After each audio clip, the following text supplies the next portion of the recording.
Undado. I want to talk about Foundups, the why of the event that I'm launching. I am launching 3 events, Undado events at DevCon 5. It's after DevCon. The events on the 8th and 9th start at 9 p.m. and run to midnight. It's at the 20th floor Salon Panorama something, right? 28th floor, Hyatt Osaka, 28th floor. You'll see there, right? That's where you want to go. The next event is on the basement floor of the Hyatt in the BB Bar. It's near the lounge. You go downstairs. If you come across from DEF CON, there's actually the side entrance, goes right in there, and it's the BB Bar. There's a stage. Anyone who wants to speak can speak. I'm asking folks to donate to the Bitcoin Global Reserve Fund that I set up for funding social capitalism, humanity first. I'm giving away Andrew Yang 2020 hats. My desire is for these hats to go all over the world. You'll be in the airports with your Yang 2020 hats. It's blockchain Yang, baby. Blockchain Yang. Andrew blockchain Yang, right? Blockchain Yang. I guess we gotta create that hashtag blockchain Yang. And I'm going to be talking about UnDAO and Do, understanding why the blockchain exists, understanding unraveling the problems of the planet. There's so many blockchain projects where basically it's the tail wagging the dog, and I want to bring attention to this. I want people to understand that there is we're living at a point, and the blockchain was invented and created to solve these problems, not to keep compounding and making capitalism stronger and more efficient, and and basically the Ouroboros consuming the planet, right? But actually to solve and usher in the next age, which is the 5th age, and built on the blockchain, which is the Mayan, prophecy. The 3rd event is at across the street in the huge Cosmo Tower at the spaceship at the top. We're going to be launching to the moon. That's going to be about AI, Undado, and announcements. Hopefully, I'll have some really exciting announcements there. I'm working, with a global team, and understand I'm just a monk living in the heartland of Zen Buddhism. I've been working on this for 9 years. Started in 2009, launched in 2010. Developed all this stuff, shared it with the founders of Bitcoin Magazine. I have to say the founders of Bitcoin Magazine, not the founders of Ethereum, because Vitalik Buterin is the only one listed as a founder of Ethereum, and I never met him. That was the one guy I never met, and that's why he's on there as on the white paper. But Michal Lisi, Matthew D. Wright, Vladimir, right? These folks were also involved, and they were working on something called Small Planet, which I believe is actually the predecessor of Ethereum, and Vitalik just carried on the work. I don't know what happened to Matthew D. Wright. ETH Waldo, you can Google ETH Waldo. I have a 5 Ethereum reward out to find him, but I don't know where he's at. So my events are open, right? They're open events, and I invite you to come to my events.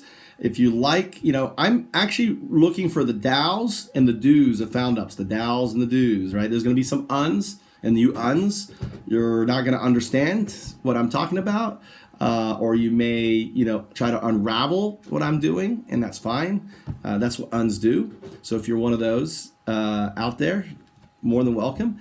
My events, again, are open, which means you don't have to pay anything, but I ask, though, those that do, or DAOs and do's, will contribute what they can. The recommended contribution is $200. That gets you to all my events. But or you can come to one event, and pay, $50 or whatever. You will get a Foundups t-shirt. I'll be signing them. The Sahdu of the blockchain will be signing my t-shirts. You'll also get a Yang 2020 hat.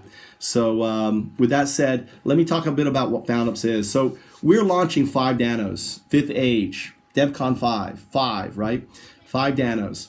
I'm not going to talk about all the Danos. I'm just talking about the first 3, okay? Undown Do Danos, okay? So the first Dano, is the Undano. I would say is Puerto Rico Dano, right? We need to solve this whole food crisis that we're having. For 30 years, everyone's saying, oh, we can solve the food crisis, and we haven't, right? For 30 years. So I'm going to set out to do that. And the Puerto Rico Dano is really simple. There's over 60,000 hectares of land. There's a presidential election going on next year.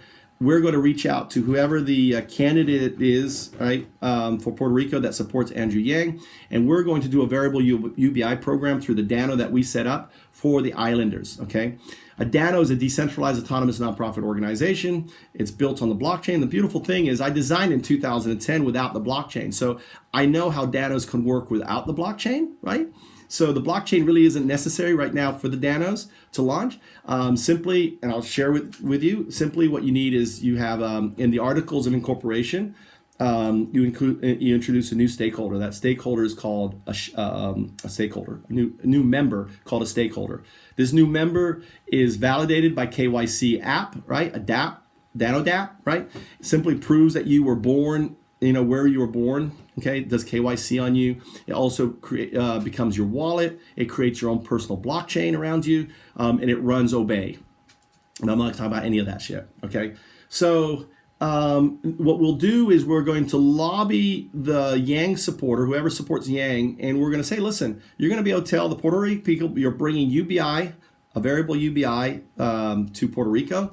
It's going to come through the blockchain, through Danos, and we're also going to create Puerto Rico rice there. Okay, we're going to bring moringa. So rice is carbohydrates, moringa is protein, and hemp is packaging.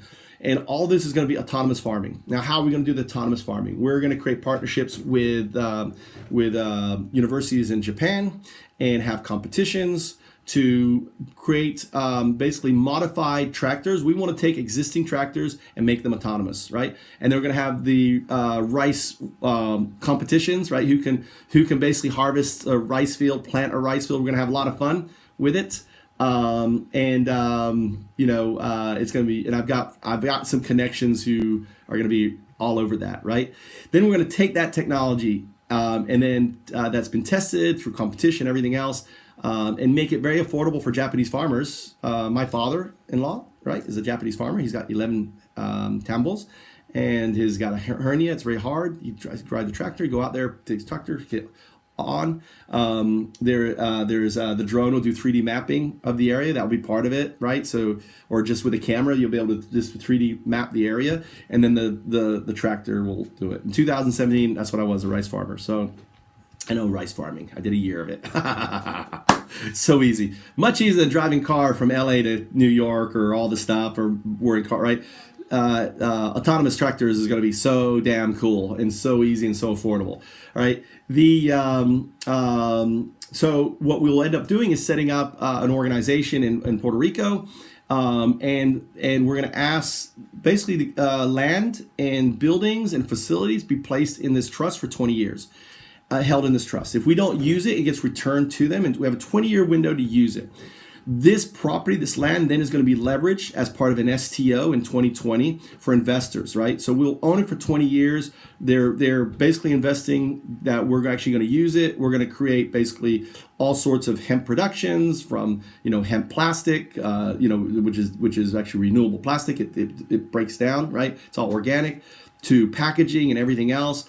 We then will create all these different food processing places, and we'll provide employment to the Puerto Ricans, right? I'm trying to think here. Let me roll up here. Where's my? All right, I'm missing here. All right. Okay.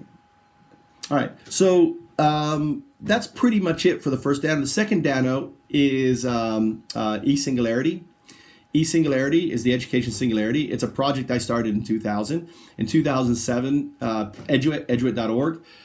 In 2007, I reached out to Peter Dimitris. I said, listen, the AI, autonomous learning, removing the teacher and school barriers is the future. Will you run this as a prize? He said his board wasn't interested. 2007, right? I reached out to get hold of a partnership with Siri Apple grabbed it, right? Everything was like grab. So, and then a friend of mine who does Buffer, the CEO of Buffer, said, listen, Mike, your idea is huge. It's brilliant. It's huge, but you got to boil it down to something. So I said, I know exactly what that is. I launched WikiTube TV, 2008. We had the first, using API, we had the first playlist, the first streaming videos, the autoplay. We had it first. Ultimately, I went to Florida to try to get funding. No one could get it. I went to visit my friend Chris in New York. Was on the metro. There was a young guy there. I don't know. I just started talking to him. Find that hard to believe. He was like, I'm an executive at YouTube. They were in YouTube back then. Google was in New York back then. I fucking like, bah, right?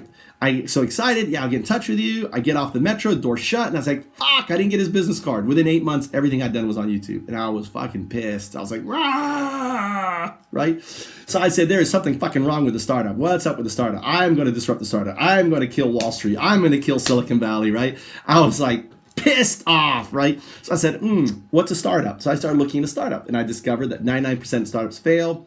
Of those, the 1% that do succeed, 10% of those, 90% of those fail, right? They failed to, first one is failed to fund. They don't have any accredited investors, the second one's pretty much failed to launch. They may get some initial funding, they get some building, and the investors lose interest. Something else comes along or whatever, they kind of fail. And then let's say they do, and then 70% of those, so the 10% that do launch, 70% of those, or 75 fail to cross the chasm. They actually launch, and it may go on for 5 years or 10 years, but they just can't get across the chasm. And again, the investors shut it down. So fuck, man, the startup is fucking broken, right? So, so when I discovered that, I said, well, how would I fix it? Well, what I said, success equals access to closed capital networks. So as long as you have closed capital networks, around $60 billion for the last 50 years until the blockchain, right? That now has gone to about 100. It's going to keep going up, right? And I'll talk about that if I remember to. Is invested in startups. It's been quite a controlled environment for Silicon Valley, 60 billion. The blockchain has basically blown that open, right? Because it basically changed that paradigm to the paradigm that I said would come is success equals access to validated idea. What's a validated idea? You do a white paper, you do an ICO or an IEO, people get behind it, they support it, it's validated, right? A lot of people took advantage of it, and now there's a lot of apprehension in it, but there are projects still launching as ICO. But still, if you look at the success rate of about 3% of the ICOs that raised over, let's say, $10 million, I think are still active today, 3%. Now, if you compare that to startups, it's a lot lower. So in any sense, the ICO has a much better track record, right, than it.